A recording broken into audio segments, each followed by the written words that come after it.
here to Ellenville, so please make them feel welcome. Your first comedian here was in the Glastonbury International Comedy Festival, and Don't Tell Comedy, please put them together for Sean Barry, everybody. Sean Barry.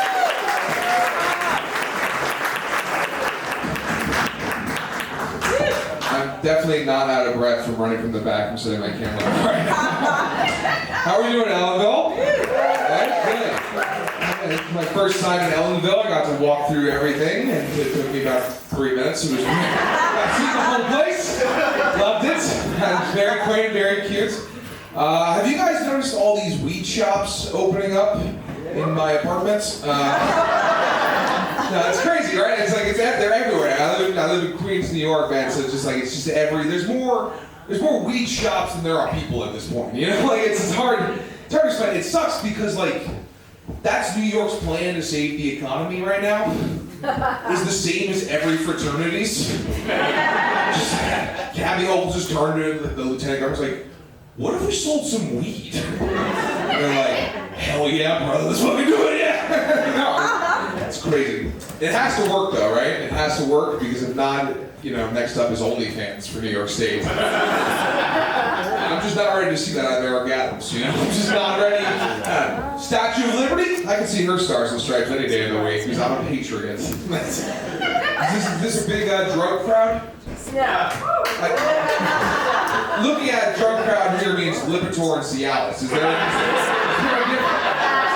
it's more like the fun one. I guess Cialis is a fun one. I might start popping those myself lately. No, I'm not a weed guy. I'm not. I realize the shirt says weed guy, but I'm not. It's just like weed at this point is like it's gotten too strong. Like weed like 10 years ago was like Bruce Banner, and now weed is the Hulk. Like, it's like nobody makes a good weed anymore. Like he's like, I want a Bud Light for weed. Right? Does that make sense?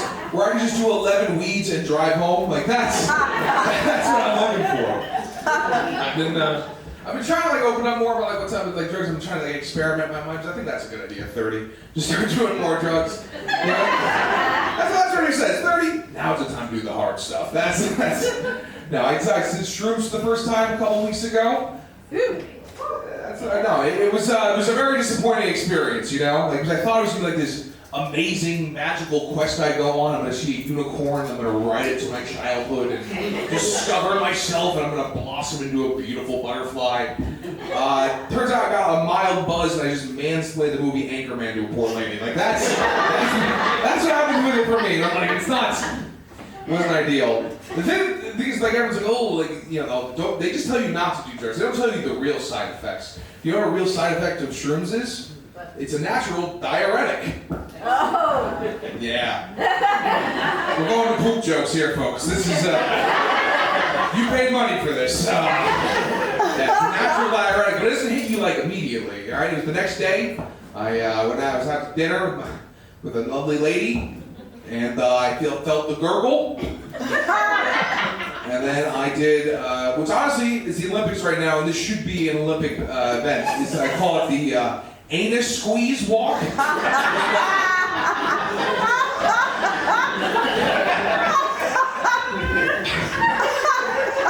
8 blocks. Like that's so, admittedly, that is more impressive than anybody running fast, right? Hold it in your poop for 8 blocks, that's... Michael Phelps couldn't do that. Because he's already in a pool. Alright, I'll get off the poops. I want to see how cool you guys were. You can't tell everything I said. I got dumped earlier this year. Don't worry, she did it as poorly as humanly possible. She did, she sat me down and explained, I was like, hey, look, I just don't see how our future is going to work out together. And that's not how I'd like to be dumped. I want to be dumped of mice and men style. Just take me to like a beautiful water, point out the rabbits, and then just blow some guy named George. Like that's the ideal way of being broken up. Honestly, being cheated on is a little underrated in my opinion. Really, you know what sucks? I love this person, I can't be with them. You know what's easy? I fucking hate George. I fucking hate that guy. Kick his ass. They give him some shrooms to see how long he can hold it pooping for. That's what I'm gonna do. No, we broke up because we had an age difference. We had like a pretty big age difference. She was 17 years older than me. She was older than me. It gets a weird. A lot of people got like a weird reaction. Like, a lot of people get like, my friends gave me like some shit for that. You know, it's like, oh, you know, it's a grave digger. I'm like, come on, man, that's not fair. You know, like other old things are appreciated. You know, like if I was driving around in a '69 Chevy, I'm a cool guy. A '69 Cheryl, I'm a necrophiliac. I don't think that's fair at all, honestly. So yeah, I'm gonna start dating again. Thankfully, it's been going okay. I'm only desperately alone, you know? that's how I was. I did in New York City, and like, look, I was told the population of Ellenville is about 4,000. That's how many people live in my building. So like, you know, but it's easier this way, you know? Like, if you just throw your, you know, into a small pond, you're gonna get, it's probably an ugly fish, but it's a fish. If you throw it in the ocean, you're getting a tire. Like, I don't want that. It has been like a year of change for me though. Like I lost 55 pounds this year. Most people just say keep going. It's a little fair because I still look like the before photo, but no, it's a lot. You know, it's like an interesting thing like when you lose a bunch of weight. Because everyone wants to like know how'd you do it? How'd you do it? And I tell them the same thing every time. It's diet and exercise. And everyone goes, fuck, that sucks. I don't want to do that at all. That sounds awful. I thought you found like a genie and rubbed the lamp, and then he gave you Ozempic. Like I thought that was the key to this. No, it's just that. No, I do feel like every big person though has like an I need to lose weight origin story. You know, like when Batman's parents get shot. But instead of fighting crime, is fighting up type 2 diabetes. Like that's serious. For most people, it's like when their first pair of jeans killed themselves. They ever have a pair of jeans kill themselves? You know, everybody has their favorite pair of jeans. You grab them like at the foot of your bed in the morning, you throw them on, and then right here they just go. And it just leaves a letter, just being like, I couldn't fucking take it anymore. It's insane if you think about it, because jeans were designed during the gold rush, you know, for men fighting the frozen tundra, digging for golden nuggets. And now they can't survive you eating too many chicken nuggets. My I need to lose weight origin story was I sunk a kayak. You say it again, I sank a kayak?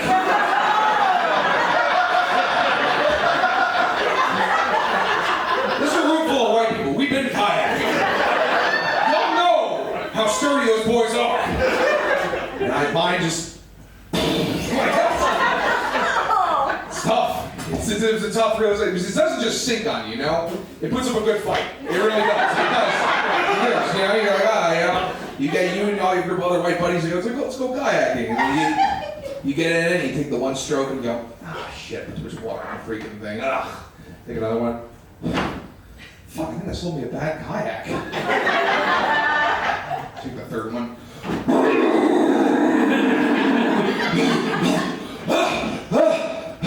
I gotta make some changes. That's the hour for that story.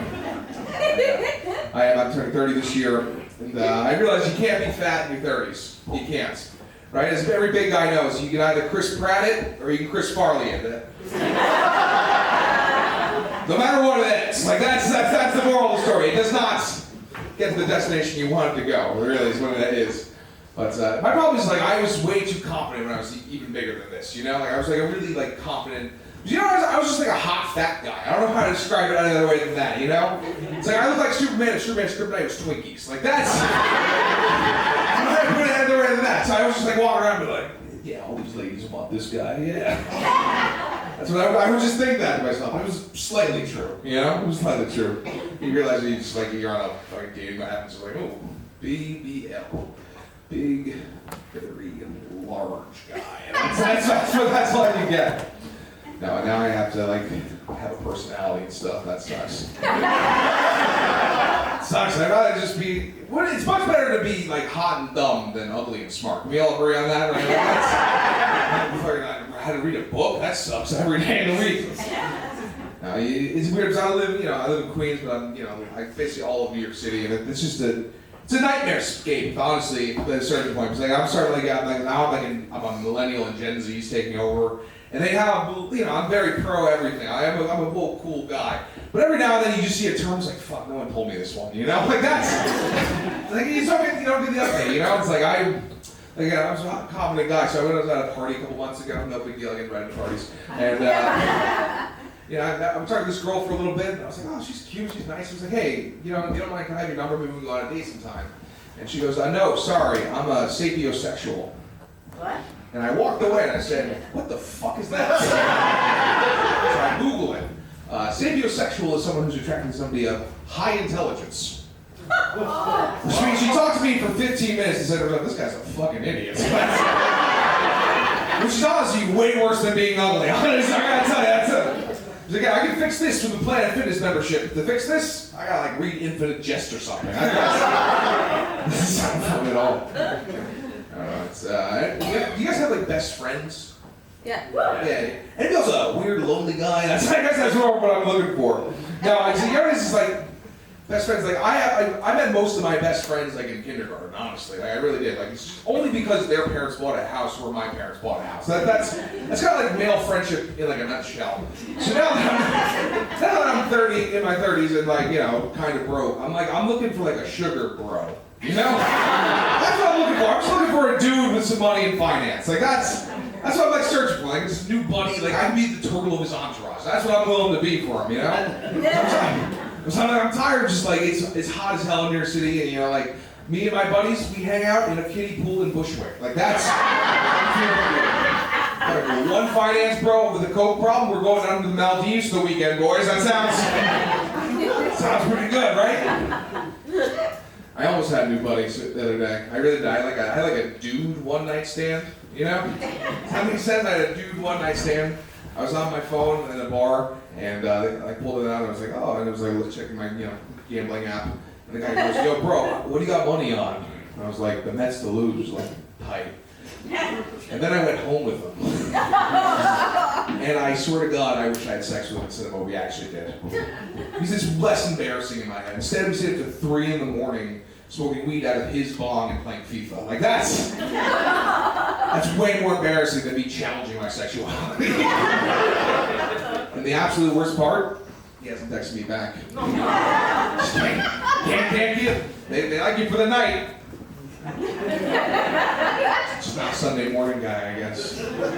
This is all my suicide note. You guys can read it later. How much time am I doing? I can't. You got 2.5 minutes. See, I knew it was coming, right? That's somewhat professional. I guess I'll, what do I want to end with? You guys want to hear about my bullying, about me getting bullied as a kid, or something else I'm going to think of in a moment? We'll go with bullying, all right. As I mentioned earlier, I was a fat kid growing up, and it's weird being a fat kid because you always bully the fat kid, right? That's just what you naturally do. Which is weird because, everybody loves a fat baby, right? Sure, is your baby fat? Yeah, it's one of these goddamn thin babies. The worst. Thin baby? Oh. If that was a big fat baby, we'd all be let's do that baby right now. Now it's keep him in the darkness. Healthy, happy? No, I want a big chunky boy. That's what I want. And then a fat toddler, that's even more fun because they just run with their shirts off, and then you can start taking your shirt off, and that's a good time. Then when they get to a fat kid, it's it's time to start bullying this kid. It's time to make him a man. That's what you do. And I got bullied pretty hard. I got bullied with verbally, not physically. I mean, look at me, come on. But verbally is way worse than being physically bullied, honestly. Because what I had one specific kid, and he would go around and tell everybody I had a nickname. And then he would explain what the nickname meant. He would go around and tell everybody my name was Tempur-Pedic. Because I was gigantic but soft. Which is objectively clever for a 9-year-old. That's probably why I'm doing this right now. For being completely real, for being honest, that's probably what caused little clicks in the brain to go off. And I did some therapy about it, and I was so I originally thought, I'm gonna get revenge on this guy. My therapist expressed to me hey man, look, living well is the best revenge. And I can agree with that. But then I looked up, he's on Miami for the weekend and not here right now. So I don't think I can do that. So I thought of a better revenge. I'm gonna fuck his wife. I think it's a way better revenge depends, if I'm being completely honest with you. Honestly, I think I can do it. I've been doing some deep dive on Facebook and Instagram, and there's some strife going on there, you know? He seems to be working a lot, she's staying at home, watching a lot of Gilmore Girls. It's a clear sign of marital strife. I'm not sure you guys know. Dude, if your girlfriend's watching Gilmore Girls alone, it's over, buddy. It's like, alright. We have a high school reunion coming up at the end of the year. I think that's going to be the move. I hope, I'm going to pick up a shell company, hire him out, fly him out to different things so he can't come to it with her. And then I'm just going to make my move. When they do my pitch, I'm going to just tell everybody the last 13 minutes of what I said to you guys, see if she's into it. I'm going to take her to a beautiful Motel 6. And fuck her on a Tempur-Pedic mattress. That's my thing. All right, guys, you guys are awesome. Thank you so much.